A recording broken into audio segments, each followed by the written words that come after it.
Our lead story tonight, Maha joins us with this NDTV exclusive that India has invited Pakistan and China's foreign ministers for the Shanghai Cooperation meet. Maha, why is this so important?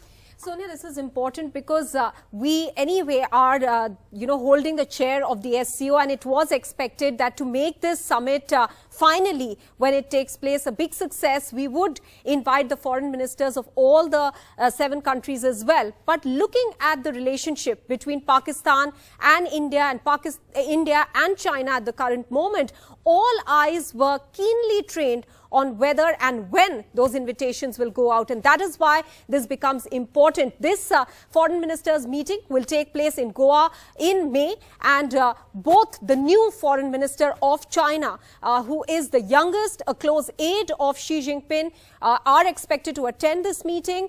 Chinese President Xi Jinping, during the Samarkand summit of the SCO, had said it wants India to make this summit SCO presidency a success. Meanwhile, on the other hand, sources have also confirmed that Bilawal Bhutto Zardari has received the invitation. They are yet to take a call on attending this meeting in May. And this, of course, Maha, coming in the context of the continuing tension on the line of actual control with China and, of course, Bilawal Bhutto's comments against Prime Minister Modi. So let's see how that international diplomacy plays out. India hosting that crucial meet in May.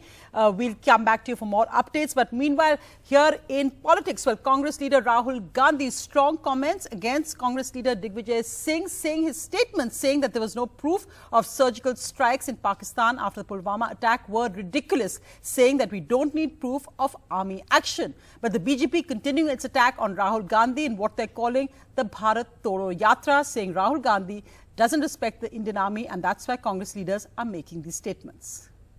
I'm sorry to have to say this about a senior leader. He said a ridiculous thing. Rahul Gandhi has distanced the Congress from Digvijaya Singh's controversial remarks on the army. But Singh continues to be a part of his yatra, although he kept a low profile today. जो दिग्विजय सिंह जी ने कहा उससे मैं बिल्कुल agree नहीं करता हूं.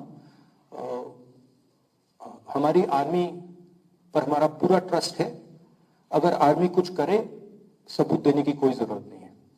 But the BJP says the party cannot keep disassociating itself from the remarks of its leaders. और सर्जिकल स्ट्राइक पर कोई उनका नया सवाल नहीं है, बहुत पुराने सवाल है. और ये सब पर कांग्रेस का क्या कहना है, उनका निजी विचार है.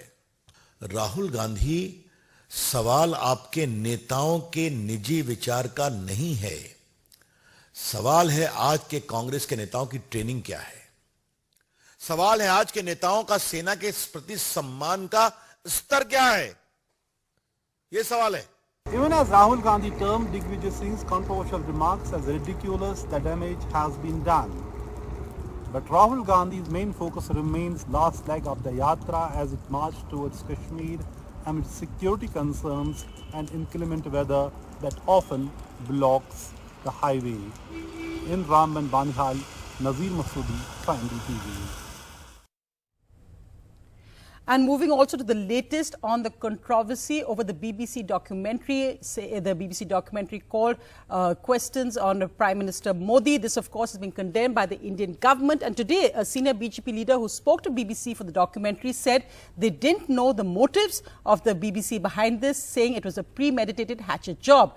This, as Rahul Gandhi today said, the truth can't be suppressed, with another leader of the Congress, A.K. Antony's son, attacking him, saying that this was a dangerous precedent to support the BBC documentary.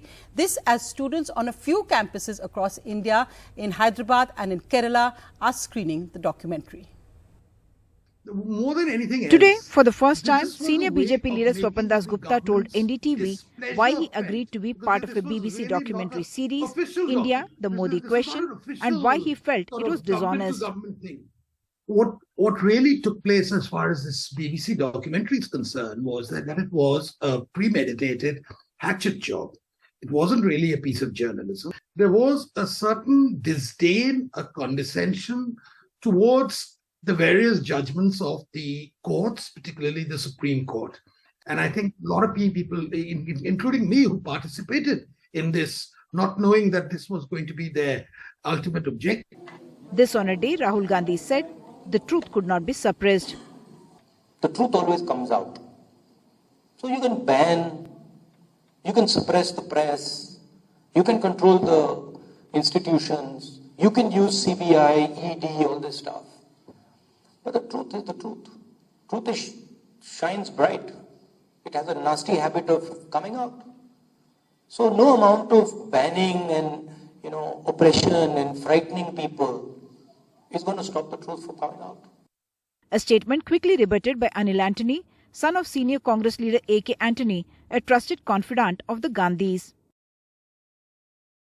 And India is in a very good trajectory at this moment. And at this moment, we shouldn't again let our own differences once again lead to some of the mistakes of the past. And that is what I feel, and that is what I do think and feel. On some university campuses, however, the debate is very much alive. At the University of Hyderabad this Saturday night, a protest against the blocking of the documentary.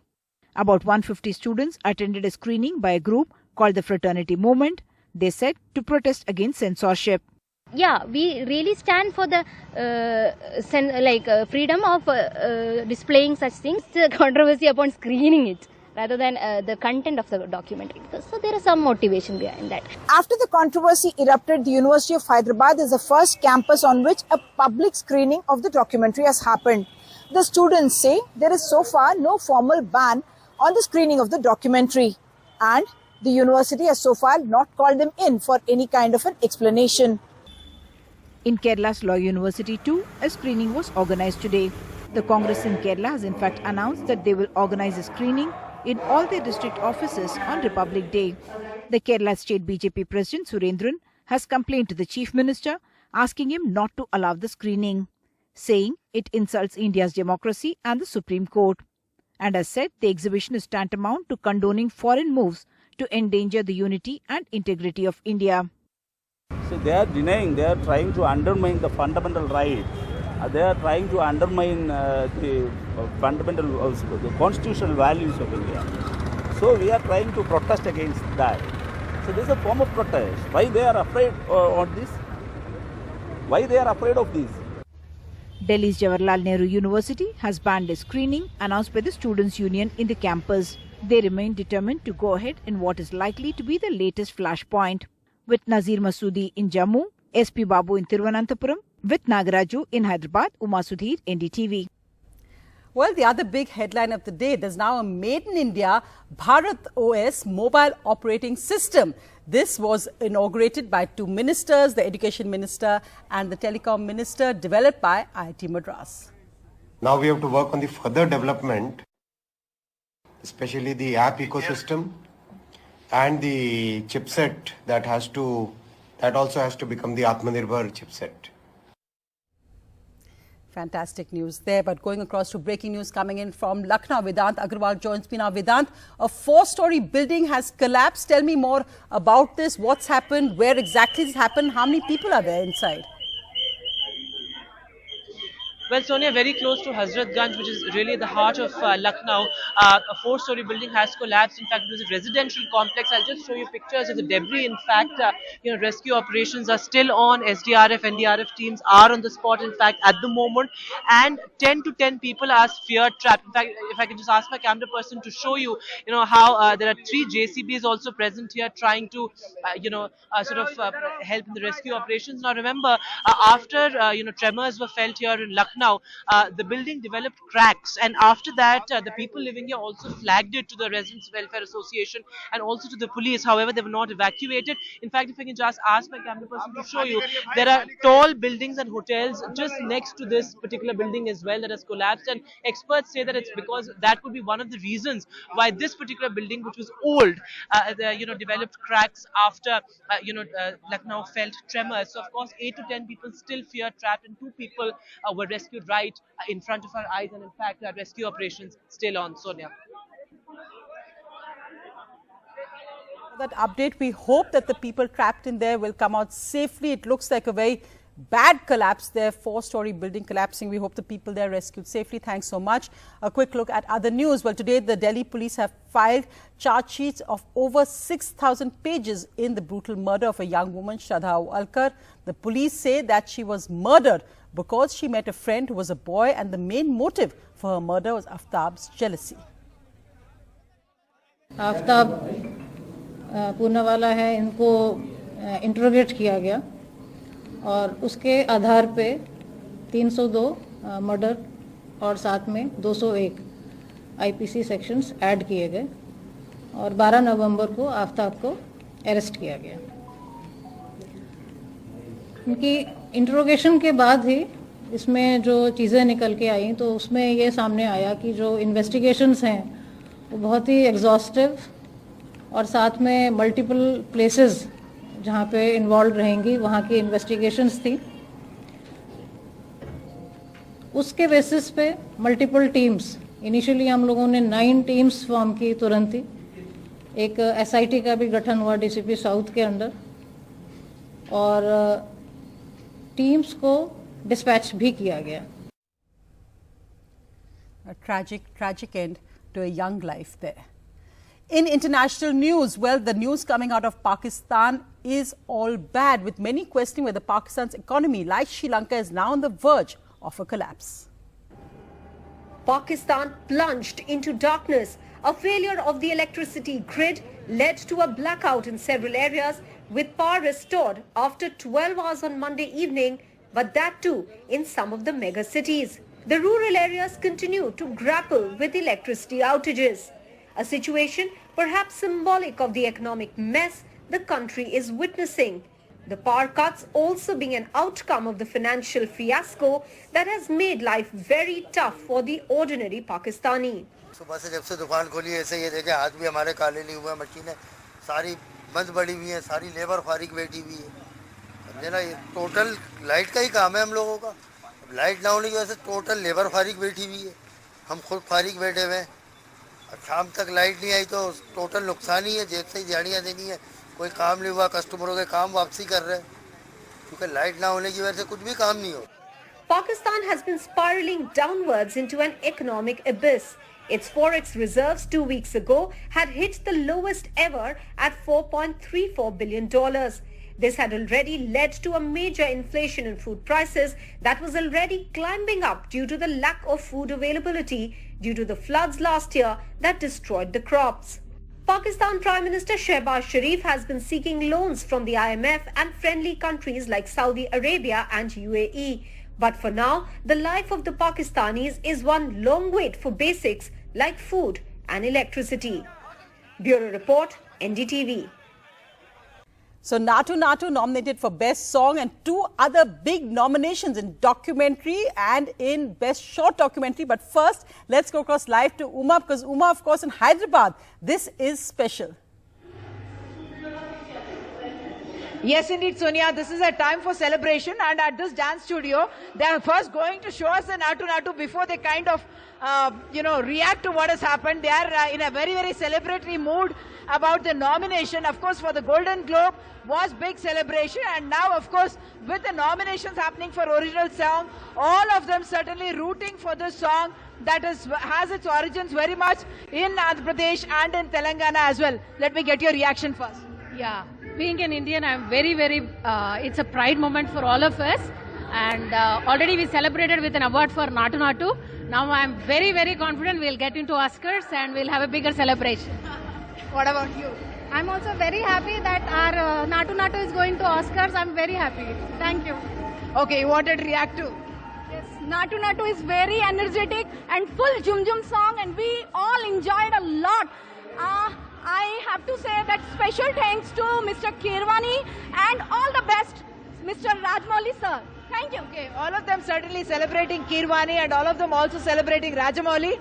And we cannot forget Prem Rakshit, Sonia, the one who gave the choreography which made everyone tap their foot while listening to the song and enjoy themselves. Whatever the happiness that we get out of the awards is something else, but the biggest award for everyone, of course, has been this foot tapping number that they have given us. Back to you, Sonia.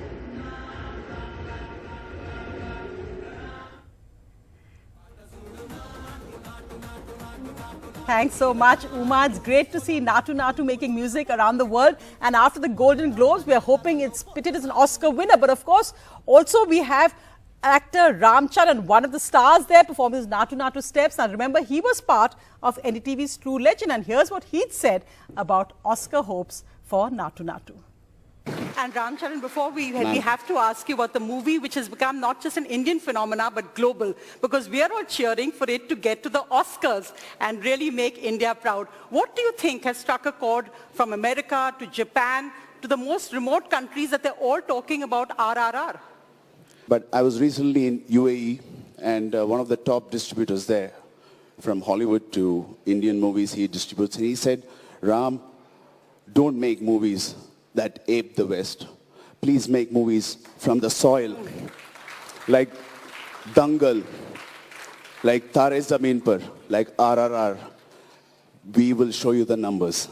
You know, there's one thing that everyone wants, and I think Rohan and Arun are here because they've gone famous on Insta copying you. But I think we'd like to see the original maybe with just a little bit. I don't know, I can't hear that song yet. What? Ma'am, that song, if you talk about that song, my knees still hurt. So Arun and Rohan are here, and they will show you how they do the song. No, I think I have one Rajmouli. I don't need another Rajmouli like you. Sonia ji, I would love, you and me will be the audience. I want to see both of them dance.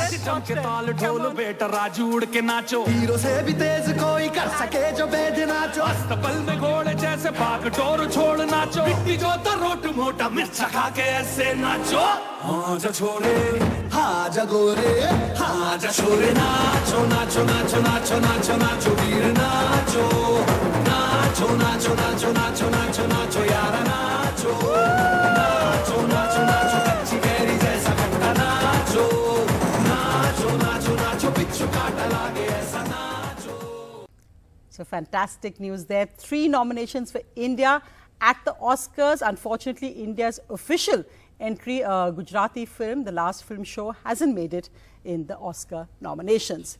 But in India also, of course, there's big headlines coming out of Bollywood. And after Bollywood's recent losing streak, it was broken by Brahmastra.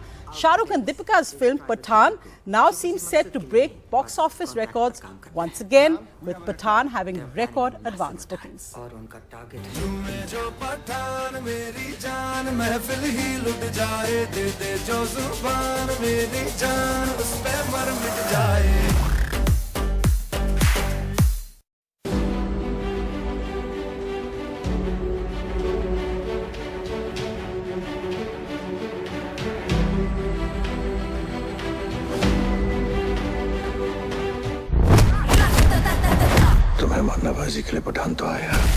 Shah Rukh Khan's film Pathaan is rocking the box office even before its release.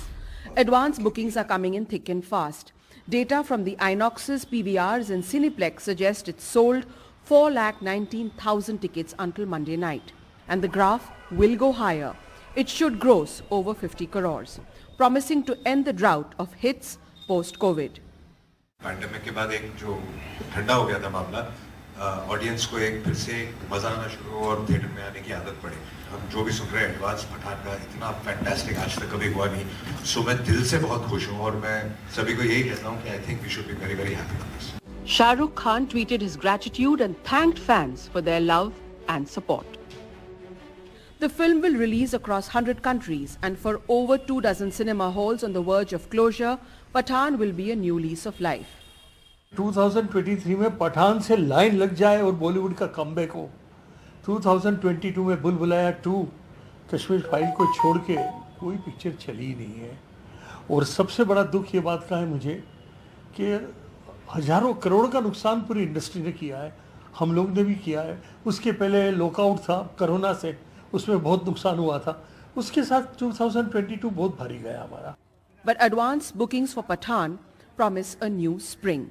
वो देश के लिए क्या कर सकता है? With Pooja Bhardwaj in Mumbai, Harsha Kumari Singh, NDTV. जय हिंद.